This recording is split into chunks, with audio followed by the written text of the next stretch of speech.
Gump, a feather carried in the cross currents of shifting breezes, both introduces and concludes the story. Perhaps most of you at least have seen it, but it's floating back and forth, wandering from here to there. And at first the feather seems to be floating randomly in the winds. But then its intermittent landings begin to suggest that its movements are by deliberate design. It finds its way to certain particular points. And this recurring theme is woven throughout the movie's entire storyline. So that, for instance, Forrest Gump's Lieutenant Dan, believes that he has a definite, predetermined destiny. And then Forrest Gump's mother believes that people make their own destiny. And toward the end of the movie, Forrest Gump, having had his own experiences, and many of them, concludes maybe it's both. And I appreciate that this movie raises this tension, as it is an important tension to explore. It's a tension regarding first and second causes that Christians need to explore if they're to soundly walk by faith in God's grand salvation narrative. And we're going to find that theme, that's one of the major themes of Acts 27 today. You read in our confession, our joint confession of providence, about these first and second causes, especially in paragraph 2, that God's the first cause, and yet the creature and the creation are second causes. And this is a major theme in the story that we're going to unfold in Acts 27. But before we get into Acts 27, let me just kind of set the context for you a bit. The book of Acts begins with Jesus informing his disciples that they will receive power when the Holy Spirit comes upon them, and they will be his witnesses in Jerusalem and all Judea and Samaria and to the end of the earth. Accordingly, the book of Acts is a story about King Jesus leading his people by the Spirit to go out into the world and invite all nations to live under his reign. That's what's going on in the book. And by the time we get to Acts 27, our text, we are at the end of the earth part of the missionary endeavor. In fact, Paul, God's called missionary to the Gentiles, has already completed 3 missionary journeys. And if you've looked in, you could look in the back of your Bible even, there's common maps of these missionary journeys. And what's important to know is he's been on 3 of them, and they're all in the same region. So he's very familiar with how things go in the Mediterranean and in this region. He's quite the experienced person when it comes to the Mediterranean, and again, 3 missionary journeys. So he'd sailed much on the Mediterranean Sea as a result of that as well. And following his 3rd missionary journey, Paul in Jerusalem vehemently contended with some Jews who accused him of profaning the temple. He was trying to put his best foot forward, but some Asian Jews who he'd probably been around when he was up or into the Asian area before in his missionary journeys happened to see him. They had a vehement confrontation, so much so that the Roman authorities had to pull Paul away so he wasn't killed. And as a result of that, as a result of them accusing him of defiling the temple, he was placed in Roman custody in Caesarea for 2 years. And he was there not because he was guilty of anything, it was because the governor, Felix, wanted to do a favor for the Jews. And after several trials, he went before several different Roman governors. He appealed to Caesar, so he was sent to ship by Rome. And Paul, having previously been on 3 missionary journeys, had already sailed, again, much on the Mediterranean Sea. Therefore, he had keen knowledge of sailing on the Mediterranean and its weather-related dangers and hazards. A good, for instance, of evidence of that is 2 Corinthians 11 and 25 and following. It says he was shipwrecked 3 times. Once he was out in the sea for a while and adrift. So he knows a lot about the Mediterranean and its weather-related dangers and hazards. He may not have been a seasoned sailor, but he was a seasoned passenger. Okay, would you turn with me then to Acts 27, 1 through 44. And let me introduce it with something that will help to understand it a little bit better. In Acts 27, Luke, the author, utilizes a literary device, a story within a story. He writes a real-life inner story, Acts 27, that highlights figurative and psychological features in a real-life outer story, the entire Bible. So this is not uncommon within the Scriptures, but we have this small story, we have this larger story. And he writes this inner story in light of the outer story. In other words, the micro-narrative in Acts 27 accents many of the themes of God's macro-narrative told throughout the Old Testament and New Testament scriptures. And these two stories interact, of course. The events of the Acts 27 inner story are useful in shedding light on the Genesis to Revelation outer story, and the events in the Genesis to Revelation outer story are also useful in shedding light on the Acts 27 inner story. So they feed each other, and we're going to see that more. Now, this week we're going to look at this inner story in quite a bit of detail so that we have a good foundation for looking at how it interacts in the outer story next week. Accordingly, God uses a supplemental mini-story to help advance his overarching grand narrative. And again, this isn't unusual. Think about David and Goliath in the Old Testament. So David and Goliath, that's more than just a story about a warrior and a giant. It's a picture of Christ the King of the future, defeating the Goliath that the people of God couldn't defeat, the devil. And then the people of God coming in and taking over from there in the military effort after David has toppled this great giant. And so this story has that same kind of element in it. It's a narrative that's a story within a story. And we'll see that more next week. Accordingly, God uses this supplemental mini-story, and he's going to advance his overarching grand narrative. So what do these inner and outer stories have in common? So we have the outer story of the entire Bible, we have the inner story of Acts 27, and I would suggest to you this is what they have in common. Both stories are about how our great God, against all cosmic odds and forces, sovereignly and ironically brings to pass a great salvation. Both stories are about how our great God, against all cosmic odds and forces, sovereignly and ironically brings to pass a great salvation. Okay, so with that, we'll dive right into Acts 27, and we're going to look at all 44 verses in a survey. And so I'm just going to read a section at a time, and you're going to need this map so that you can follow the geographic points, because this is a very geographic text. You might want to keep it for next week if you think it's useful this week, because we'll be right back in Acts 27 next week. But you will be able to find every major geographic location mentioned in this text on this map. I've refined this map over several different sermons, and it now contains, I believe, every one of the major geographic points. So hopefully that will help you to understand some of what's going on. Okay, that said, let's start with verses 1 and 2. And when it was decided that we should sail for Italy, they delivered Paul and some other prisoners to a centurion of the Augustan cohort named Julius. And embarking in a ship of Adramyttium, which was about to sail to the ports along the coast of Asia, we put to sea, accompanied by Aristarchus and a Macedonian from Thessalonica. Okay, and you can see that it says they're going to embark the ship in Adramyttium. That's a reference to where the ship was based and registered and possibly destined. And you see Adramyttium up about the center of your page at the top, next to Troas. And that's where that ship would have been registered and based. And that's possibly where they were going. And it was about ready to sail along the coast of Asia. So it was a small, port-hopping coastal vessel. It wasn't one that's designed for the open sea, but it was designed to kind of go along the coast and kind of from one destination to another, not too far out to sea. And the chief purpose of these ancient ships was trade and commerce. Passenger ships didn't exist in the first century, so their primary purpose is trade and commerce. In this case, it's going to be taking grain from Egypt to Rome. And so they just have passengers that come along. And obviously they're probably compensated some for that. But there weren't any passenger ships in the ancient world. So the plan is to set sail for Italy. Ultimately, Rome. You see up at the top on the left. That's where the destination they end up in finally in Acts 28. And the words we used in verses 1 and 2 include Luke, a Gentile physician and eventual author of the book of Acts, and Aristarchus, a Jewish Christian, likely Paul's attendant. We read about them, of course, a lot of places in the New Testament. Both men are dear, believing friends of Paul's. They're fellow workers. And both will become first-hand eyewitnesses. And Luke, of course, will record this. And Julius speaks of a centurion named Julius, is a commander over 100 Roman soldiers.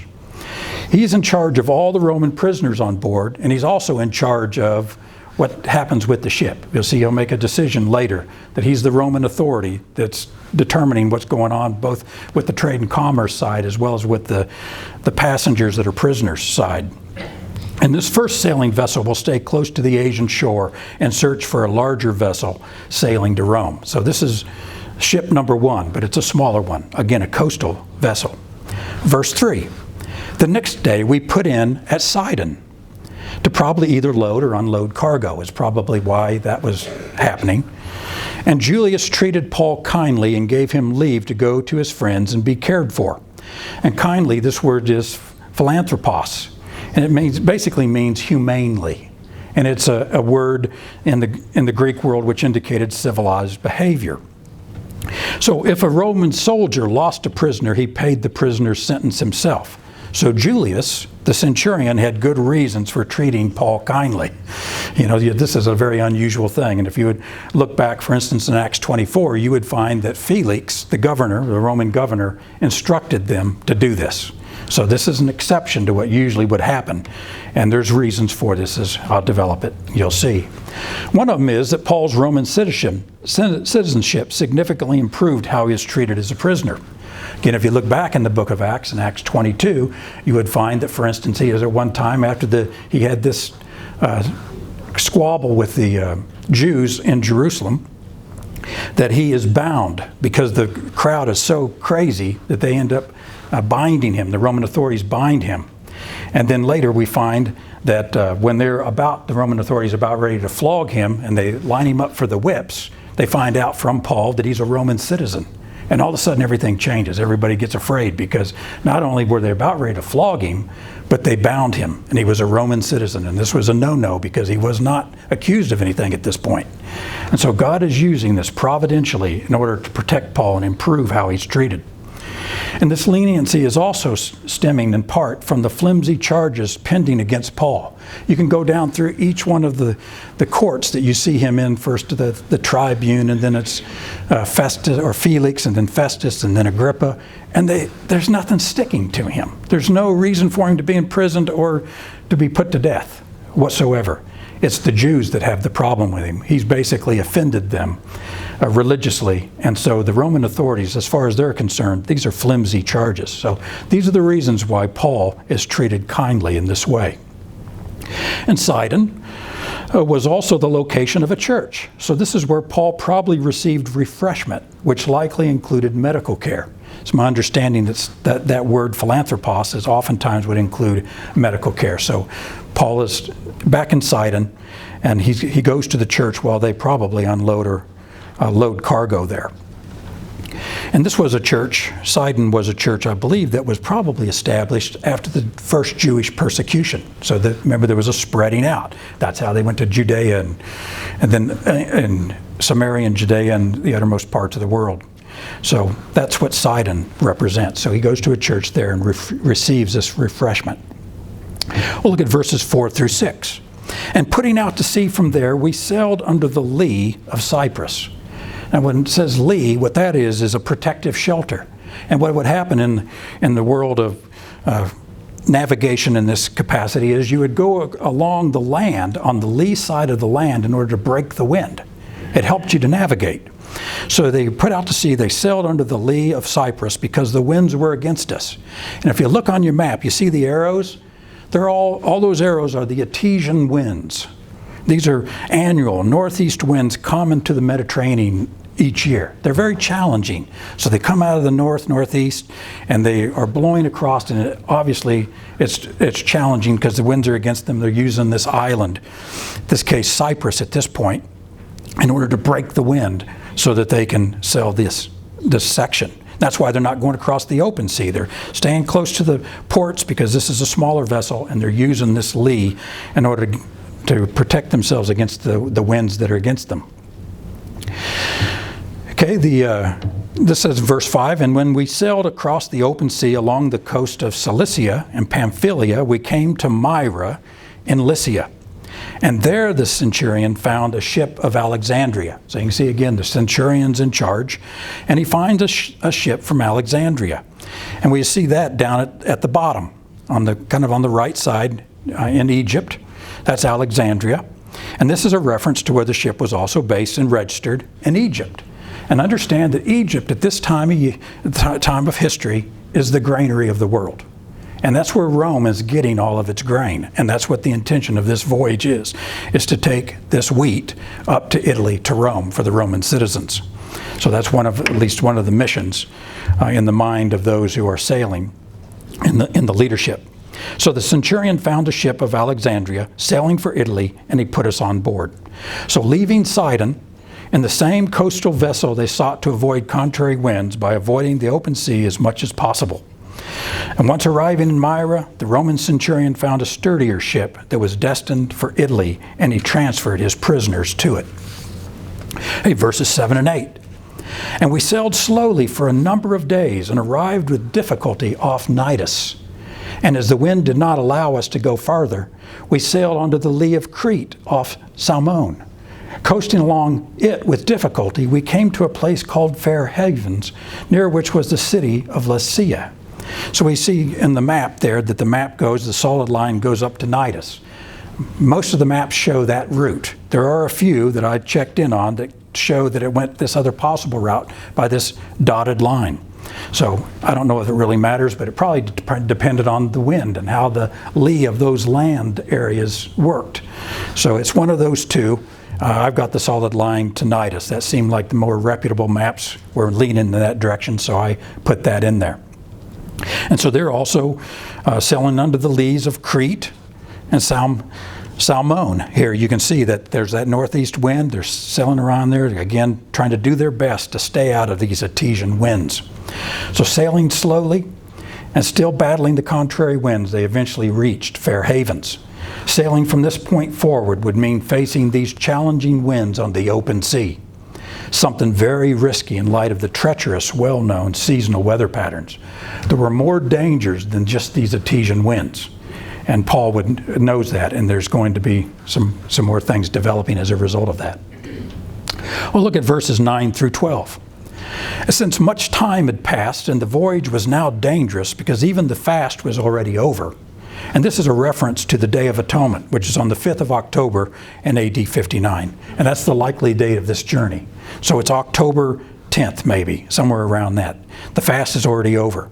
Since much time had passed and the voyage was now dangerous, because even the fast was already over, Paul advises them, saying, "Sirs, I perceive that the voyage will be with injury and much loss, not only of the cargo and the ship, but also of our lives."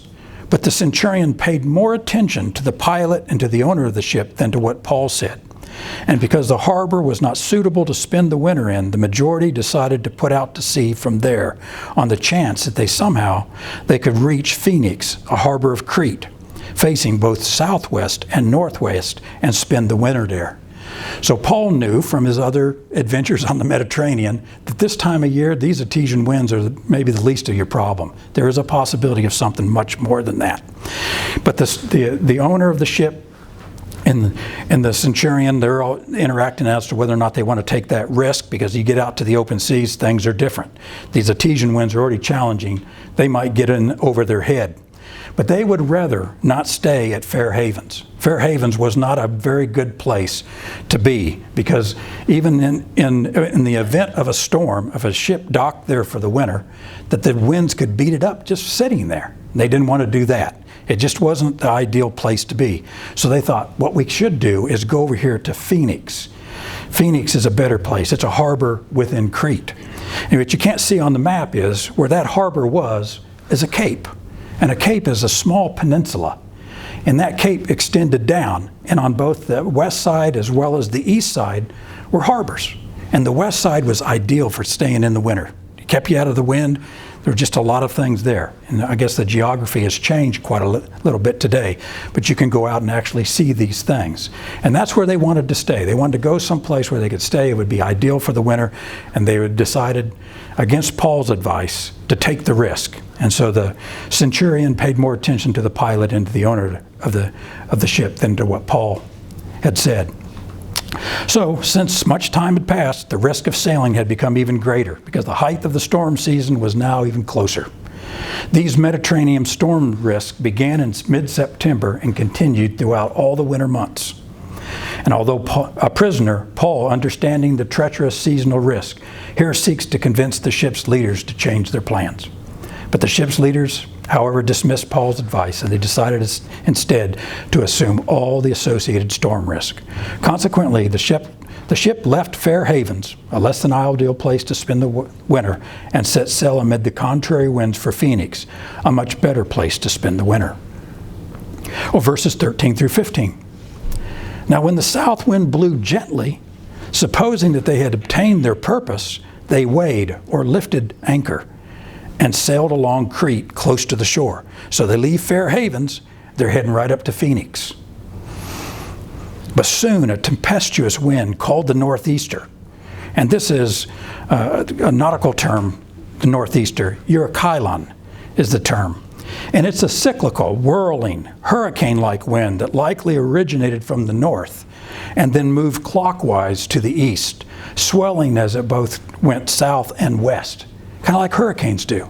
It started from the north, it was going to move east, but it swelled to the south and to the west as well. And it struck down from the land, it says in verse 15, and when the ship was caught and could not face the wind, we gave way to it and were driven along.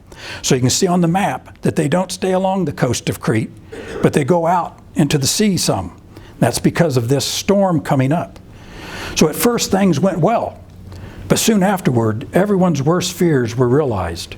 The gentle south wind ceased, and a fierce, tempestuous northeaster carried them out to sea. The warm, southern, and the cold northern winds met and blended. Such a storm today is called a metacane. That's kind of an interesting term. And the reason why they would distinguish it as a metacane in the Mediterranean today, and metacane comes from Mediterranean and hurricane, metacane. And the reason being is a metacane is not quite a hurricane. A hurricane at Category 1 is, I think, somewhere around 70 to 111 miles an hour, something like that. A metacane is about in that region. It's 70 to 100 miles an hour. So it's a storm. It's a significant storm, especially if you're at sea in an old ancient boat like this. But nonetheless, it is not a hurricane.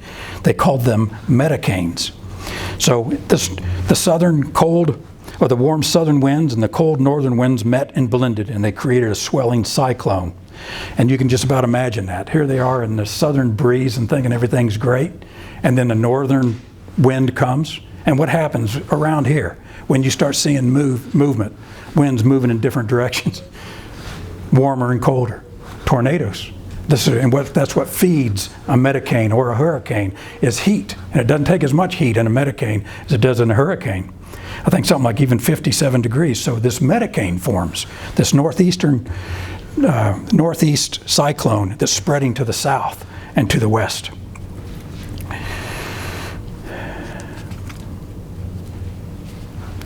So they lost control of the ship's direction, and the fierce, tempestuous, hurricane-like winds took over. Now they're not in control. Their worst fears have been realized. Verses 16 and 17. So running under the lee of a small island called Cauda, you can see that there in the map. They did what they could. They saw this small island, Cauda. They managed with difficulty to secure the ship's boat. That would have been the dinghy. After hoisting it up, they used supports, ropes, to undergird it, perhaps underneath and around the ship. Then, fearing that they would run aground on the Syrtis, they lowered the gear, and thus they were driven along. So, whenever they would do this, what would happen here is they would bring the boat up so that it wouldn't get destroyed by the storm, and then they would hoist up using supports to undergird underneath and perhaps around the ship. This was called frapping. And to frap a ship is essentially that you would take ropes and either underneath and around, or around this other way too, any way you could.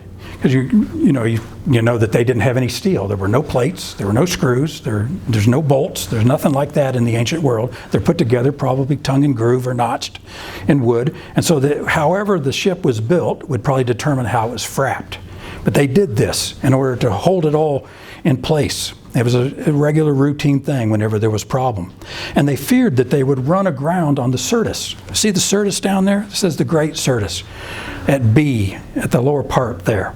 And the reason why they were afraid of this was it's infamous, dreaded quicksand off the North African coast. And it had a reputation.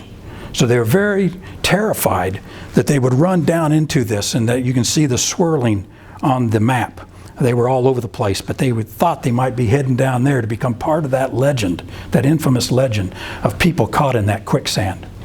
So once they reached the small island of Cauda, they took advantage of some storm relief to do three things. They secured the ship's dinghy, used as a lifeboat and for transport. You needed it for a lifeboat if there was a problem. You needed it for transport once you got in, because you couldn't take the ship clear to the ground. They frapped the ship, utilizing ropes and a winch to reinforce its hull. And they strengthened it, like you've seen bands on wooden barrels that they use for bourbon, or you see the wooden barrels at hardware store that they're cut in half. But there's bands around it.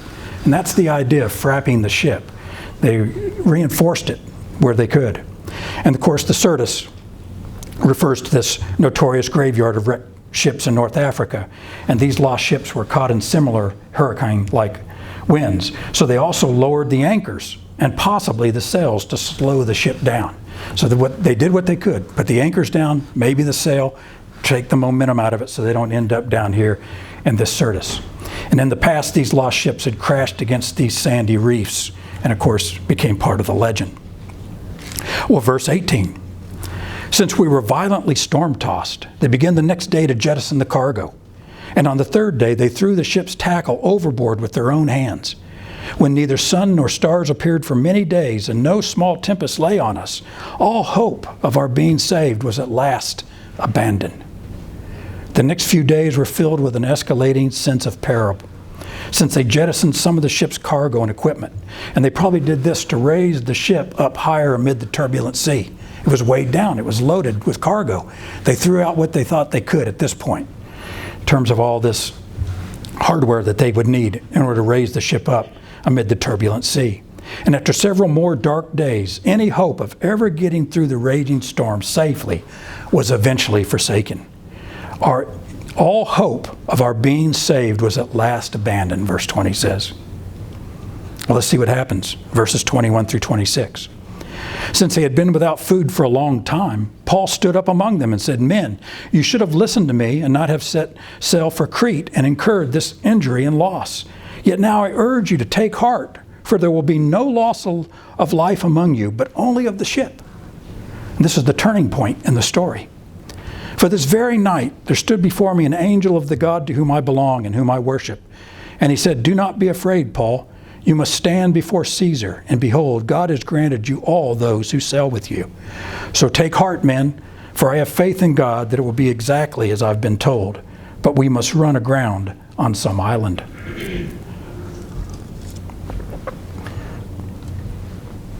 Okay, so since everyone was famished, Paul, the prisoner, ironically assumed the leadership of the ship, reproving the prominent leaders for not listening. Moreover, Paul offers all aboard confident words of encouragement and hope, rooted in some promises he received from God via an angel. God had revealed to Paul the future outcome of their perilous voyage. 1, there will be no loss of life. 2, the ship will be lost. Now that's kind of, can you imagine hearing that? Okay, no one's going to lose their life, but the ship's not going to make it. 3rd, he will stand before Caesar. That's Paul himself. And this is not the first time that he's been told this. When he's in Jerusalem, he said, God told him and came alongside him and said that even as he had testified about the facts in Jerusalem, he would testify about the facts in Rome. So he's reiterating something he's been told before here. And 4, they will run aground on an island. And you know from chapter 28, verse 1, later, it identifies the island on your map, Malta. That's the island they're going to run aground on. And Paul, by faith, is confident that all this will come to pass precisely as he's been told. Verses 27 through 29. When the 14th night had come, as we were being driven across the Adriatic Sea, about midnight the sailors suspected that they were nearing land. So they took a sounding and found 20 fathoms. A little farther on, they took a sounding again and found 15 fathoms. And fearing that we might run on the rocks, they let down 4 anchors from the stern and prayed for day to come. So about midnight on the 14th night of the voyage, They're pretty beat up by now. The seasoned sailors somehow sensed that they were close to land, perhaps from the pounding of the furious surf upon the shore. They heard some sound come up. They couldn't see, but they heard the pounding of the surf upon the shore, perhaps. The sailors then lowered their weighted fathom lines to take soundings. That is to measure the water's depth. That's what the fathom lines are. 1 fathom's about 6 feet. If you do the math, the first sounding measured 20 fathoms, about 120 feet, and the second sounding measured 15 fathoms, about 90 feet. Uh-oh, we've lost 30 feet. The potential of crashing into the rocks, of course, came up. That signaled a potential danger of crashing into these rocks. Afterward, the fearful sailors lowered 4 anchors off the stern, the back of the ship, probably so the bow, the front of the ship, would face the shore, and also to slow the ship down. Then all on board waited and prayed for daylight. There's a great sense of desperation here at this point. And they followed the normal practice in letting these anchors down. This is kind of an interesting thing. What they would do is they would let down an anchor to slow everything down. Then when it was straining unbearably, they would cut it off and let down another one, and so on. And they let down 4, it says, I believe, there. And archaeologists have actually found anchors like this, and then a shipwreck. 4 in a line, and then a shipwreck. So they're doing what is normal in these kind of circumstances. This is the normal practice. Okay, verses 30 through 32. And as the sailors were seeking to escape from the ship and had lowered the ship's boat, dinghy, into the sea under the pretense of laying out anchors from the bow, Paul said to the centurion and the soldiers, "Unless these men stay in the ship, you cannot be saved." Then the soldiers cut away the ropes of the ship's boat and let it go. So the soldiers decided that they thought their better chance would be to lower the dinghy down on the front part of the ship, get in it, and they would have a better chance of not crashing in that dinghy than crashing in that big ship. And so they were trying to manipulate things, pretending to put anchors from the bow, which didn't make much sense. Paul probably knew this from being on the Mediterranean, and he ordered the centurion that unless these men stay in the ship, you can't be saved. Remember, he's now in charge. He's the one that got the word from God. And so he's warning them, exhorting them that they cannot do this. So the soldiers cut away the ropes. Probably Julius told them to do that. And in the end, of course, this would make their survival all the more incredible because there's no lifeboat. There's no transport boat. They're in a hurricane or a metacane. So in the process of waiting and praying, the ship's crew panicked. The sailors pretended to lay out anchors from the bow, but in reality, they were seeking to escape via the dinghy. Paul then informed Julius and the Roman soldiers that if the escape was successful, it would result in the loss of their lives. And afterward, Julius probably ordered his soldiers to cut the rope securing the dinghy so it would fall into the raging sea, even if this wasn't the wisest thing to do. The Roman soldiers weren't people of the sea. Nonetheless, they were in charge, and this is what they decided to do. Well, let's look at verses 33 through 38 as we wind this down. As day was about to dawn, Paul urged them to all take some food, saying, "Today is the 14th day that you have continued in suspense and without food, having taken nothing. Therefore I urge you to take some food.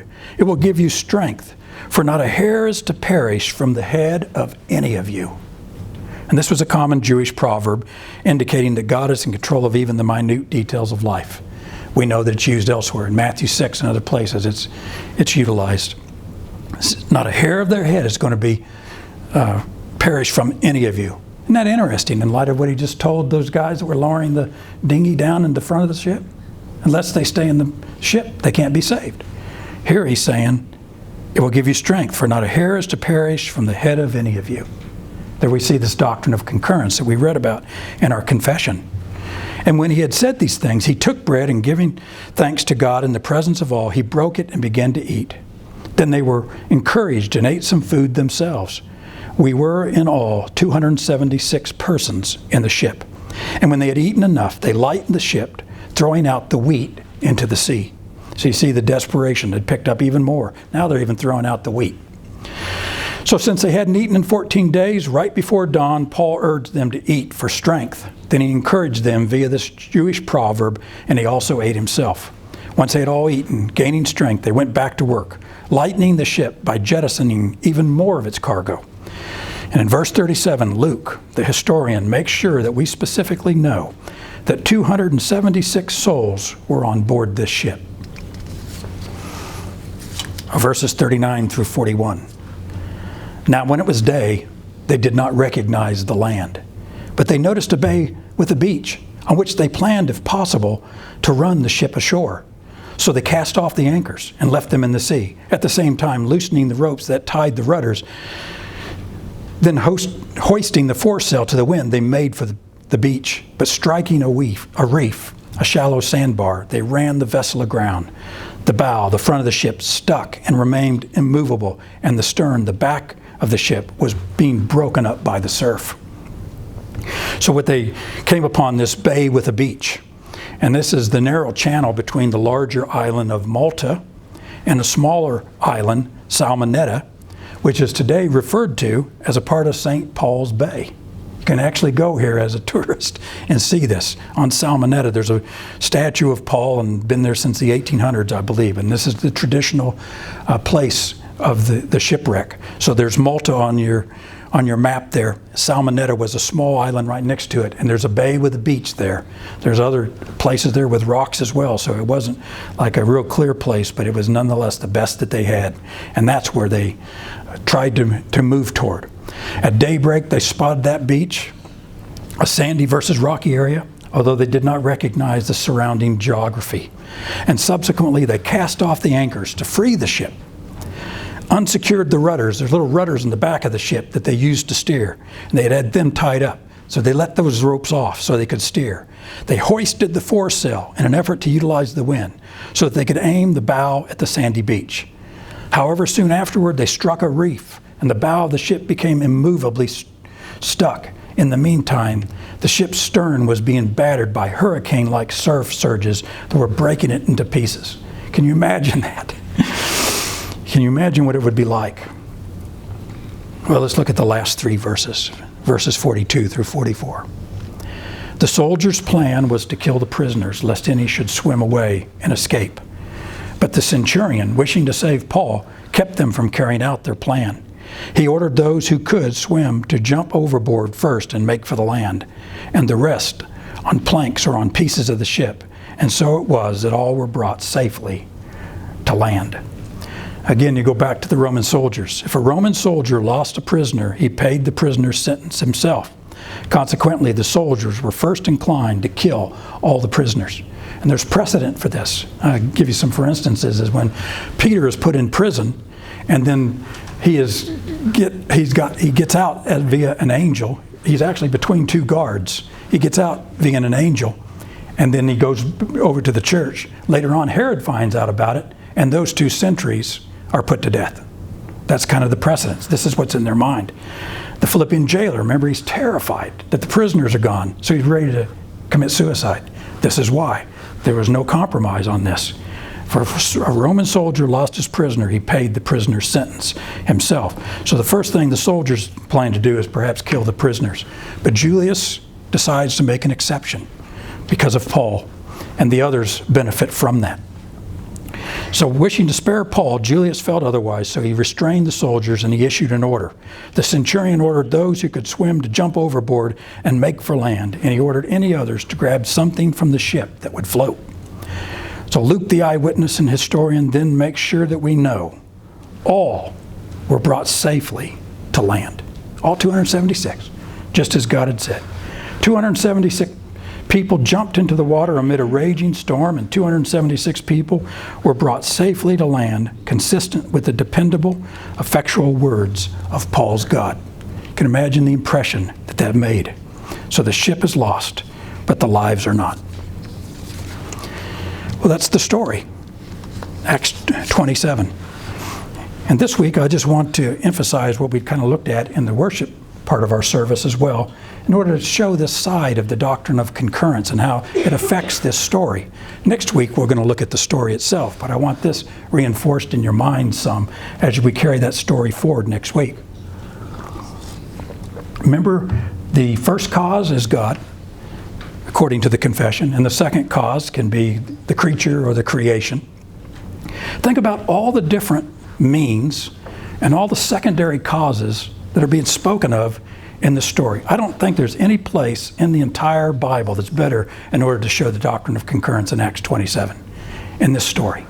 Because here are the different means that are used in order to unfold the story and to make the story come out the way that it did. It was decided that we should sail for Italy. God used that decision.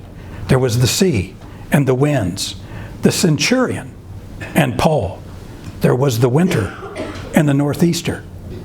There was the ship and the lees, the supports, the Syrtis, the gear, jettisoning the cargo and the ship's tackle. There was of all hope of our being saved was at last abandoned. God had evacuated hope from that ship. It was used as a means in order to get those men's attention. There was the angel. There was Paul saying, "Take heart, men," his encouragements. There was the night and the land and the soundings and the rocks and the anchors and the prayer. There were sailors. There was the means, the warning. Unless these men stay in the ship, you cannot be saved. There were the soldiers and the dawn and the food, the bay with the beach and the rope and the rudders, the foresail and the reef. There was the soldier's plan and the surf. There's the swimming and the orders, the planks and the pieces of the ship. God used all of these things, and they really influenced how this story turned out.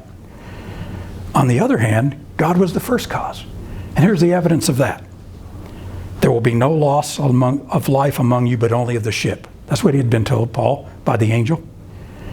You must stand before Caesar. God had decreed it beforehand. It was going to come to pass. God has granted you all those who sail with you. Paul, I have faith in God that will be exactly as I've been told. There's the Jewish proverb, not a hair is to perish from the head of any of you. And the last and closing words, all were brought safely to land. So you see how these two concurrent things come together in a mysterious way. Proverbs 19:21 says, "Many are the plans in the mind of a man, but it is the purpose of the Lord that will stand." Summarizing in a nutshell this doctrine of concurrence. Or Proverbs 16:9, "The heart of man plans his way, but the Lord establishes his steps." Or maybe one that you're feeling right now. I know I am. A man's steps are from the Lord. How then can man understand his way? This is something that only comes together in an infinite mind. It can't come together in a finite mind. We cannot make sense of it. But what we can do is worship God in light of the fact that it makes sense in his mind, and we can know both of these things are true. The first cause and the second causes all make a difference in how things turn out. And yet the first cause always prevails. So this is the thread that runs through this story, this narrative. So in Acts 27, Luke utilizes a literary device, a story within a story.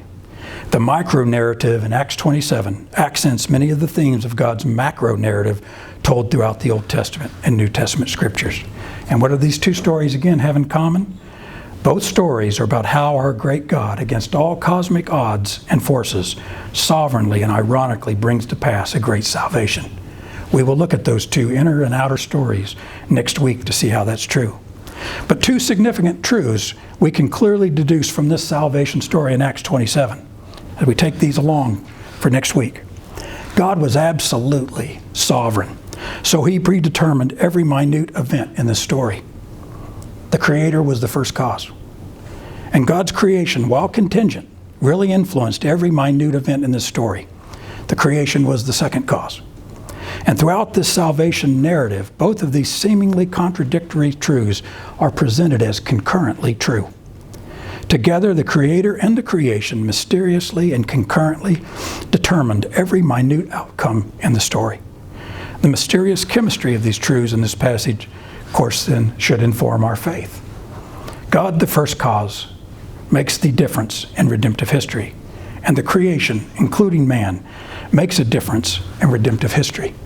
And let me just share with you before we conclude one illustration I think can help you to understand it. One of them is understand that God is infinite, so this makes sense in his mind. It comes together perfectly. In our minds, it doesn't come together. It repels like two magnets whose polarities are opposite of one another. But it's easier to live than to understand. You don't have to understand it in order to live it out.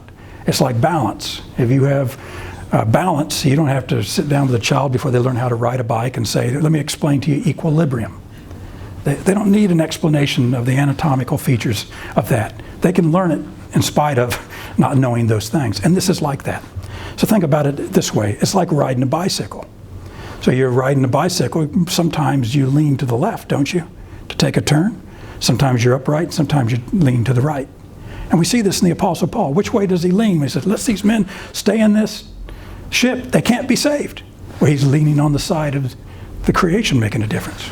But when he says, not a hair of your head shall perish, he's leaning to the other side. And he goes back and forth without even thinking about it, because that's the balance of how you live this doctrine out by faith. And it invades every aspect of your Christianity. You will find it in sanctification. You will find it in your evangelism. You'll find it in the unfolding of history in many different places. We'll look at some more of those things next week, at least briefly. But let me conclude with that, and let's pray together. Our Father and God, we come before you and thank you for this great story. How wonderful it is and mysterious it is. What a point of worship it is for us to know these things. We ask that you would just be with us as we try to incorporate these truths into this gospel narrative. And as we explore your word as a whole in light of this story next week, pray that you would be with us and that we would be sanctified by it. We'd be edified by it. And we'd be filled with hope and truth and love and faith. And I ask that you would increase these things as we seek to abide on this text. We pray in Jesus' name. Amen. Okay, at this time, take the morning offering.